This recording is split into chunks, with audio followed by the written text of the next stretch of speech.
All right, this episode is with Dr. Lynne Maureen Hurdle, and for the last 35 years, Lynn has coached leaders to step up and fearlessly engage and resolve conflicts in ways that change the dynamics of the conversation. She teaches techniques that are real, true, and best of all, they get results. When situations happen that make things uncomfortable and unproductive for everyone, you want to be the confident one who's skilled at engaging powerfully and productively in conflict and conversation, leading to deep understanding and solutions that transform yourself and your workplace. So, do you know the value of that kind of leadership? It's actually priceless, and most leaders don't know how to start to change old ways of handling conflict.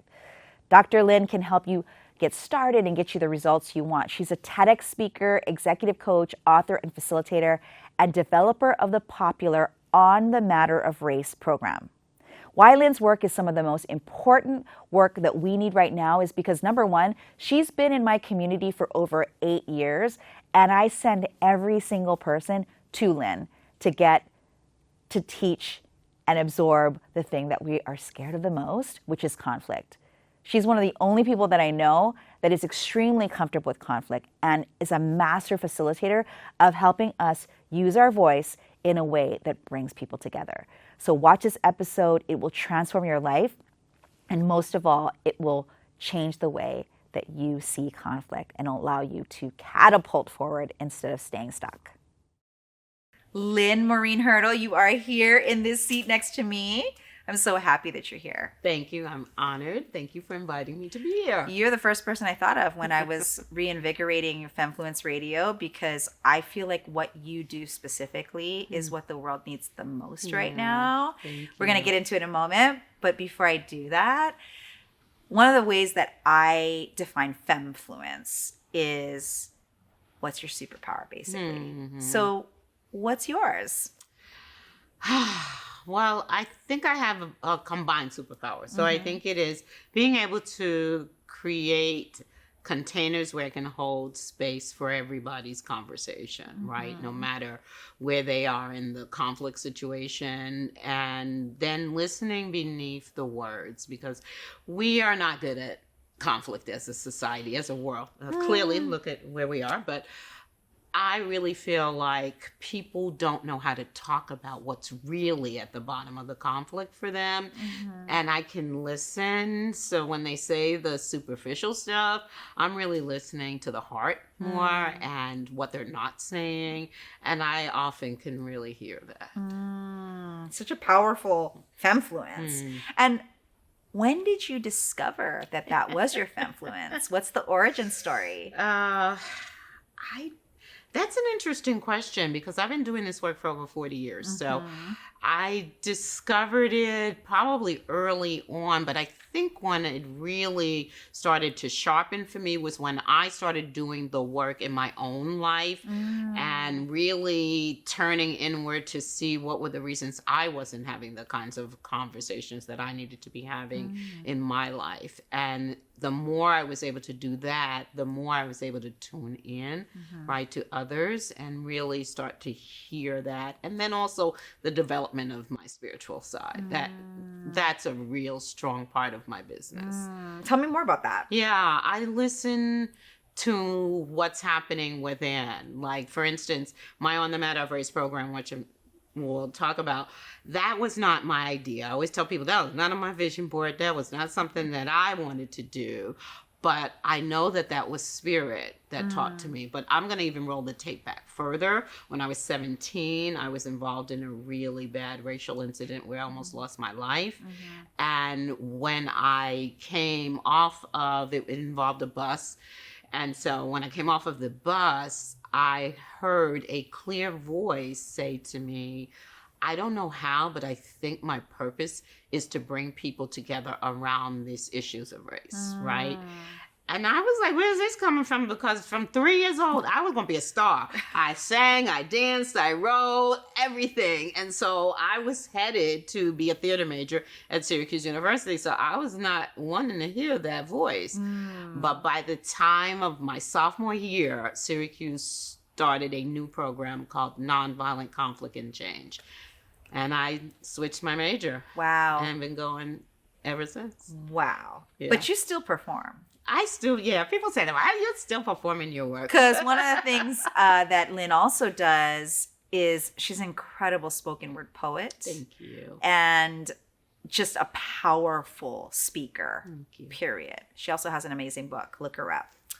So being someone who listens to spirit, what are other ways that you find space and joy and creativity in your life, and how does it affect your business? Yeah, I still have never given up on the entertainment end of things and dibbled and dabbled, all that kind of stuff. But in the last 5 years, maybe, I've been working on a screenplay for television, and now working on another one. And so I really want to bring conflicts to the screen that are real and really help to look at the struggles that people have around conflict and how you can resolve it in many different ways besides punching somebody in the face or shooting up the place, right? But also to be real about the emotions and how difficult it is for people, right, when they're in conflict, and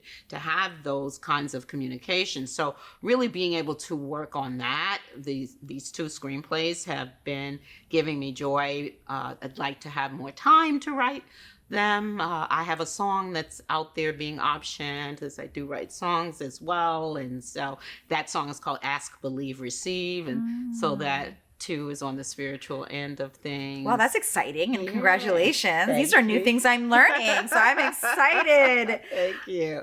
What's your advice for women who want to really own being rich, recognized, and respected? And if you had a piece of advice to give them, what would that be?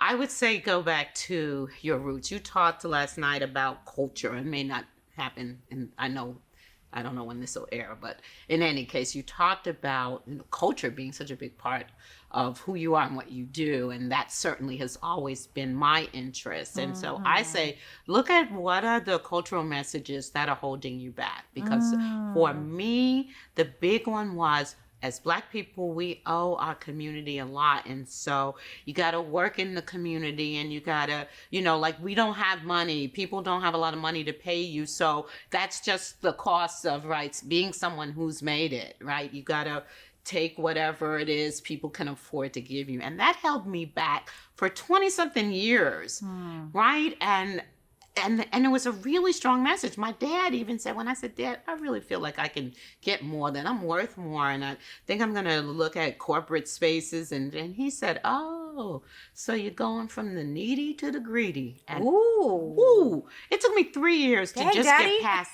that message. Right? And much less all the other ones. So go look and see, like, what have you internalized that's cultural, because culture's strong for us. Ooh, it really is. It's a blessing, and it is definitely, I wouldn't call it a curse. What I would call it is it's a mind fuck sometimes. Yes. Because we start associating the things that have traumatized us and our cultural makeup and our ancestors, instead of thinking of it as truly that we are standing on the shoulders of giants. And if it were true that they want us to have a better life than they did and not keep us, they didn't sacrifice whatever they sacrificed for us to not be like excellent, to live a life that's worthy of us, right? And so, but you're right, it's that what you said is so profound around, like, ask yourself what cultural messages are driving you, right? Because that's such an incredible question. Yeah. No, it is. Yeah. And you'd be surprised at some of the ones that really do hold you back. Yeah. And I will say about the ancestors, right? We have ancestors, right? And I'm talking your culture, mine, right? And lots of that knew what they were doing was never going to benefit them, but was going to benefit whoever was coming after them. And that takes courage. Yes. I mean, I'm getting chicken skin just thinking about it. Me too. Like, I'm shuddering because it's so true. They were living in times that it didn't feel good most of the time. All they had was community. All they had was each other. All they had was song, dance. and the dream that one day somebody else, not them, because you and I can go, one day I'm gonna, but they couldn't do that. Their one day was you and I and anybody else, you know, who's standing on their shoulders. And so to me, I don't disrespect that. Then, and it's so easy for now because we have technology and we have access, more access than they did, that we take that for granted. We can't take it for granted. I think for me, what's landing for me right now as you're saying this is, I don't want to be so comfortable that I forget that, but I don't have to live in the pain of it. Right. But I want to feel that healthy tension, not that painful conflict that makes me choose out or choose ghosting or choosing avoiding. Right. That's right. That's right. And as I said, I know that I owe it to them to be, right? I never saw myself as somebody who didn't have a lot of money and didn't have a lot of wealth, right? Because we talk about wealth isn't just money, but I saw myself with all of that. And it was often kicked back to me as like, that's big. That's too big, right? And what are you trying to do with that? And remember who we are and all of those things. And I coined a phrase probably about 15 years ago called breaking culture. And it's really important to me that people understand, I'm not saying to get rid of your culture. I'm saying to really take a look at the things in your culture that you want to strengthen, but the things that also are holding you back. And that's where you break cultures. Like, I'm no longer doing it like that. Love you culture, you know, mom, dad, whoever you got, because you know they're coming for you when you say, I'm not doing it like that. But to be able to say, in this place, I'm breaking culture. And I'm good with it. I love that. So one of the things when we opened up this conversation, I was saying that the work you do is one of the most powerful things that I know is going to help heal the world one person at a time. Yes. And that's that you are someone who can be cozy with conflict. And most people cannot hug conflict like this one does. And you have created programming and you consult educational organizations, corporations, and everyday people, everyday leaders, in getting into relationship with conflict in a different way. You told me a little bit of the origin story, but I'm curious, like, how do we get more comfortable with conflict? Because we need it so badly. Nowadays, we're getting pummeled with polarizing messages. Now everything feels truly like only black, only white. And I'm not just talking about race. I'm talking about decisions, the way you see things, politics, all of it. And that also, by the way, makes me feel invisible again, culturally, / also like I have to pick a side. Like I can't have diverse views around an issue. Can you talk to us about how we navigate that? Because it's a lot to like take in. Yeah, it is a lot to take in, and especially with social media, and we're bombarded, you know, just social media and like television media, news media, all of those things. So the first thing is, listen, grow up. I'm going to say it because I say it from the place of when I was younger. I remember saying to my mom, can't wait to be an adult so I don't have any more problems. She just fell out. And so grow up. Conflict is always going to be here. Yes. So as long as there are people, we're going to have conflict. So let's just sit with that, right? And so if you're going to have conflict, what do you want to do? Do you want to be that person that's always afraid of it, that is constantly avoiding it and seems to make it worse, right? Or do you want to be that person that can own, okay, it's here, right? So I need to make sure that I have the techniques, the skills to handle it, manage it in ways that I can get myself and others through it. So I say that's the first thing. Just own that you're just going to need to do, especially as leaders. Come on, we're modeling, right? Whatever leadership position, don't just think business, right? As parents in our communities, right? Neighborhoods, we're leaders. So that's number one. And number two is, like I said, get some skills. I'm sorry, but you have to learn how to do it well. We get thrown into, like I was just talking about how diversity and equity and inclusion programs, we have workshops. So you throw people together who don't have basic communication skills, right? They don't know how to resolve conflicts. And you want them to have conversation on the most heated thing, right? This is, I mean, when you go 1 to 10,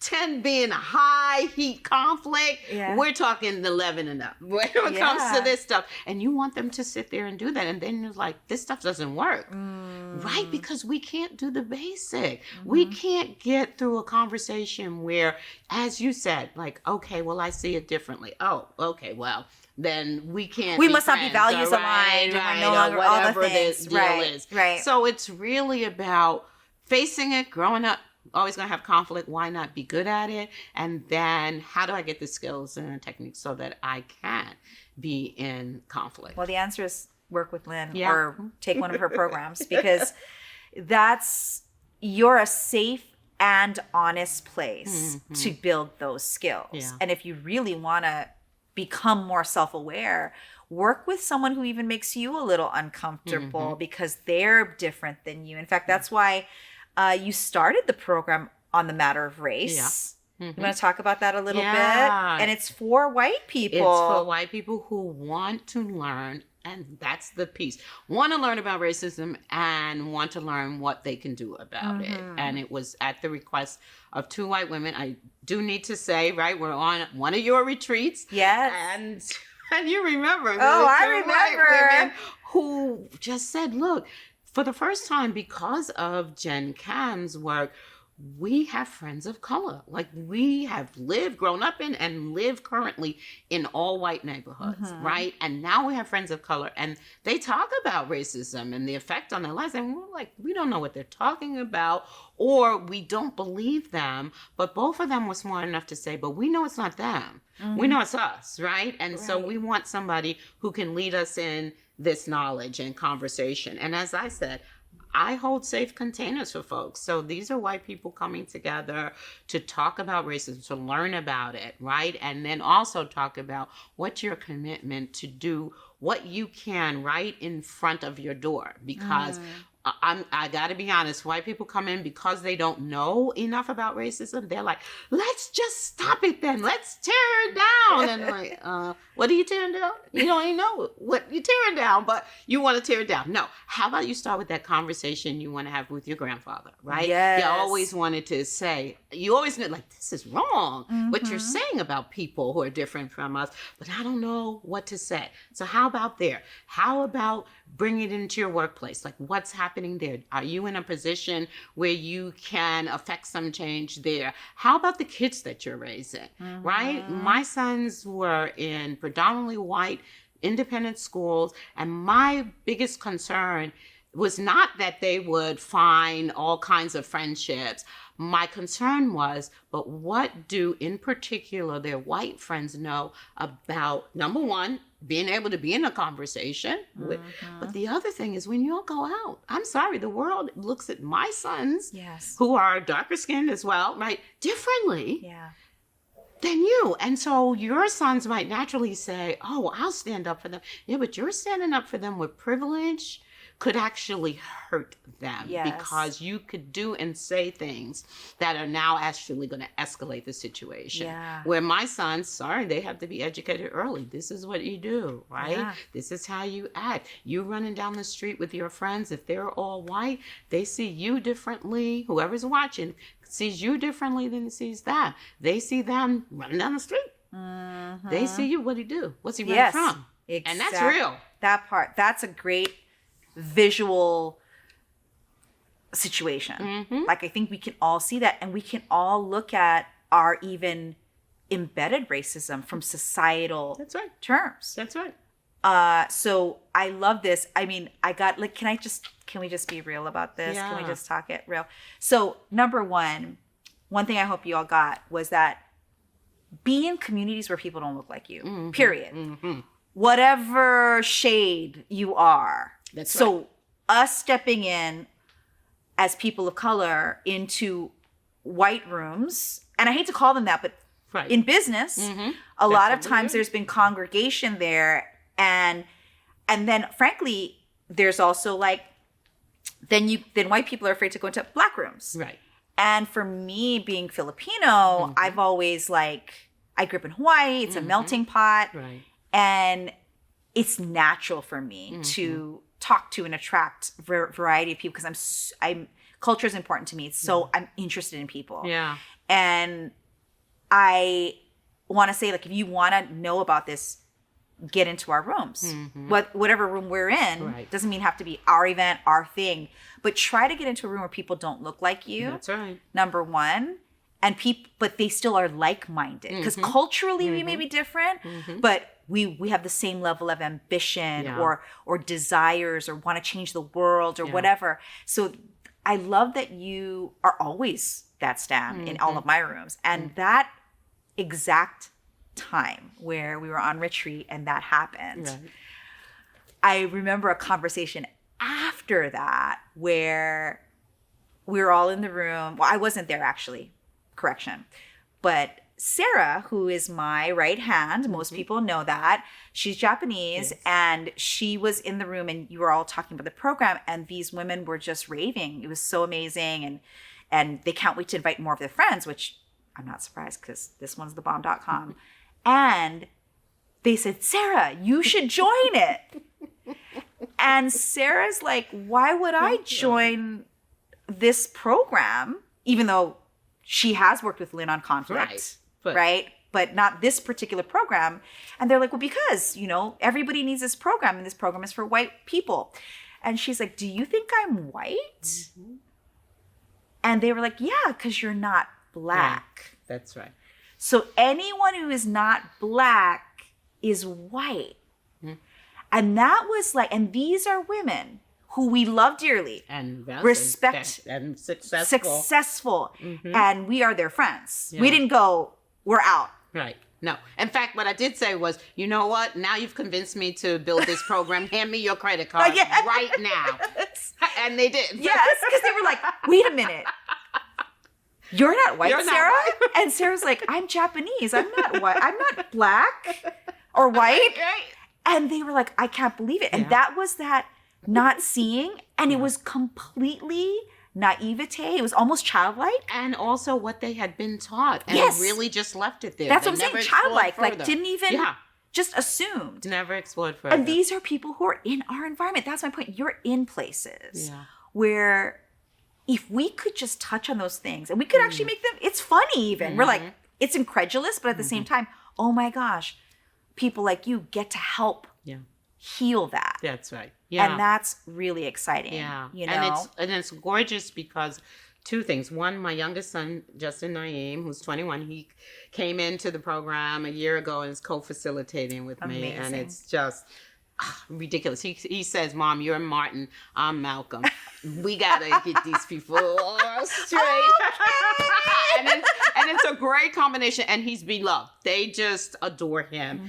Because to be honest, he is the first young black male that they've ever had any kind of relationship with, like to know what it's like to be a young black male in America, other than what the television shows them, right? All of these messages that they've gotten about young black males. And so, because he's not, buttoned up and no, he's for real young black male. He represents the Bronx. So he is real. And they're like, oh my gosh, they cannot believe how amazing that he is, because they're nice people and they want to believe it, but they're not being shown that. Yes. The other piece, and you had talked about this recently, is that I really feel we start with the African-American culture because they just know nothing, and that has such a long foundation of racism in this country. But we also talk about other cultures. So, because I think that's really important, because they don't know anything about anybody. And as you said, it's just like black and white, and, they don't know anything about anybody. But also when we do, like we're doing a summit and we opened it up to everybody. So it isn't just white people. And I'm very insistent that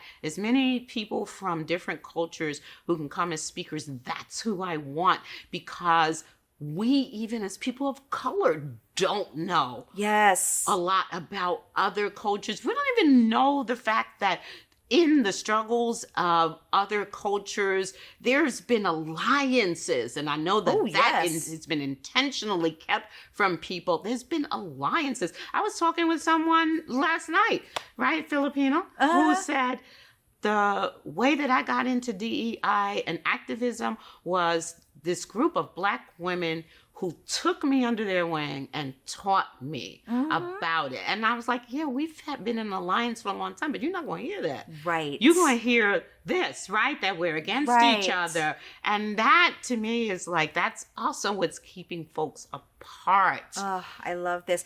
Because what I want people to hear, I was talking about this last night or yesterday, where in my culture, the Philippines, we can be racist. We are, meaning against each other.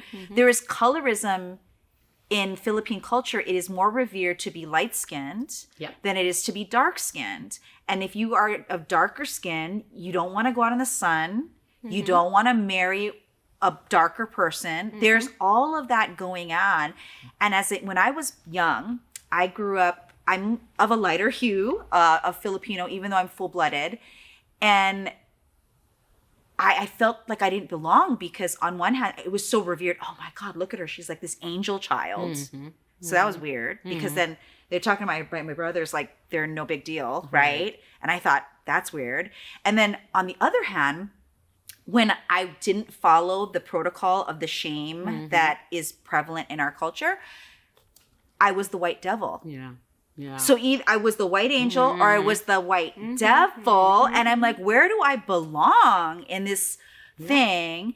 And this is like, and then you come to the present day where because I'm self-aware, because I hang out with people like you, because I choose to be aware. Right. I choose to keep learning because I don't still know everything. No. And I'm like, wow, all of that people don't even know. Yeah. So when they're dealing with other cultures, whether they're Japanese, Chinese, when I'm going to just talk in Asian culture, we're also not one thing. Yeah. We're very different in our traditions, but we're all like put in that.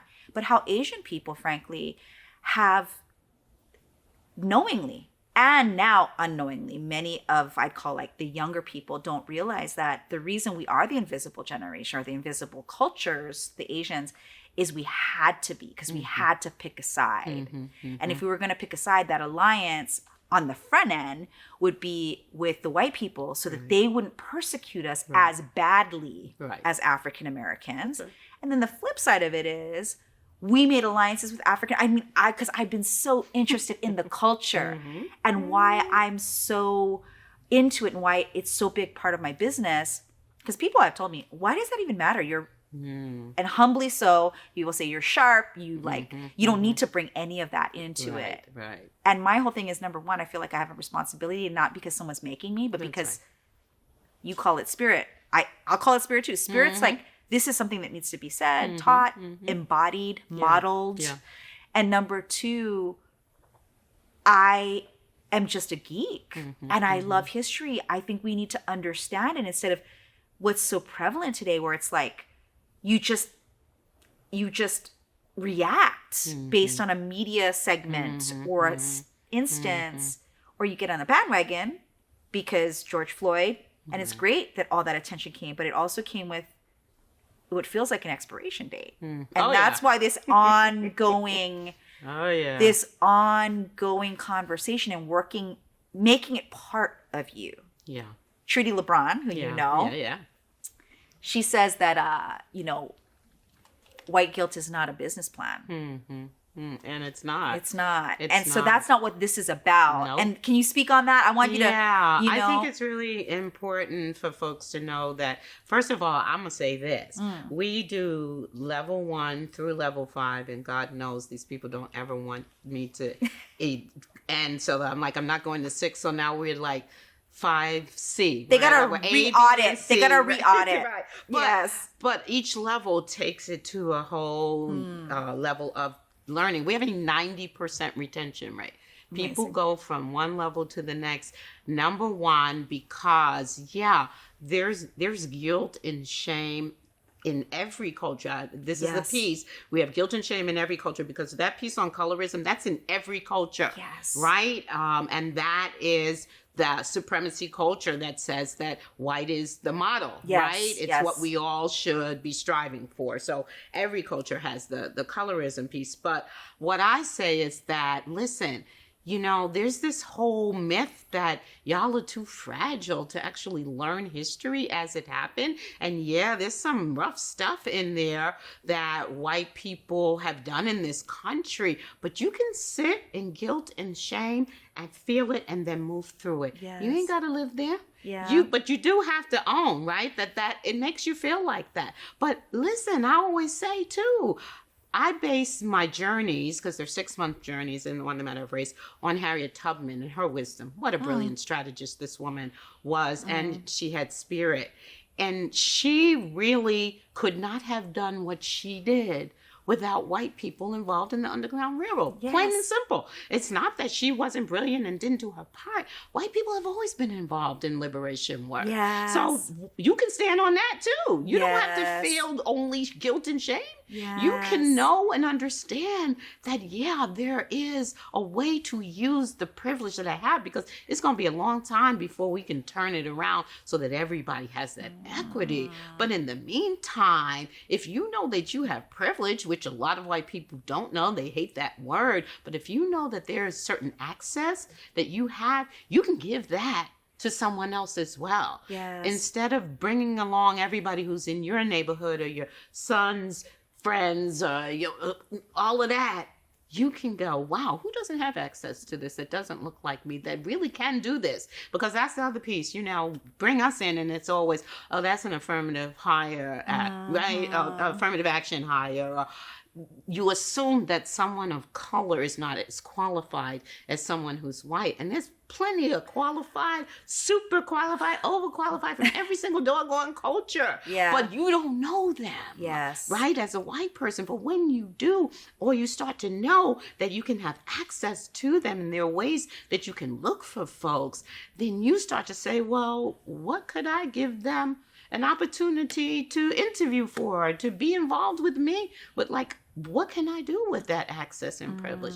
That's what we are really exposing folks to, and the opportunity to be in a safe space with other white people talking about racism. Because you know, when you with your folks, right, y'all talk about it. Y'all know, but white people don't have the spaces to gather to do that. And that's what we give them. And like I said, 90% retention rate, we're doing something right. Yes. On the Matter of Race, all that information is going to be in and under the video. If you're someone or know someone Yes. who would be an incredible fit for it, there's nobody else I refer to this type of work except for Lynn. I'm grateful that we intersected and not on that topic. Right. So just Yeah. incredible. Okay. So let's talk about what's next for you. What are you excited about doing next? Yeah. Well, the book writing. Yes. writing a book and having it published through a literary house, you know, publishing house, New York Times bestseller, because I never dream small. So That's right. Why not? Yeah. Why not be that? Also looking to make On the Matter of Race the premier program for white people who really want to learn about racism and do something about it. Like that's a huge plan. And then I wanted to be in television. I want to, that's next Yes. in line as well. I love it. All right, we're going to do something we call the Femmefluence Fire Round. Okay. Favorite book? The Alchemist. Oh, that's 2 out of 8 today. Okay. Favorite city, state, or country you've ever visited? Oh, I love Paris. Hey, yeah, something so special, Yeah. so sexy about Yeah. Paris. Nike or Adidas? Nike. Uh-huh. Someone you'd like to meet or be mentored by, living or not? Oh, my president, Barack Hussein Obama. Okay. And I love Michelle too. It's a toss-up. If I could get both, I would. But I gotta meet that. What a great conversation you would have. I want to be a fly on the wall. I hope it gets recorded, because I think the two of you who are excellent communicators, what you all would talk about and what you could change just in one conversation. One word that sums up who you are right now. One word. Badass. Yes, you are, Lynn Maureen Hurdle. Thank you so much for being here with me. I'm so grateful. My pleasure. My honor.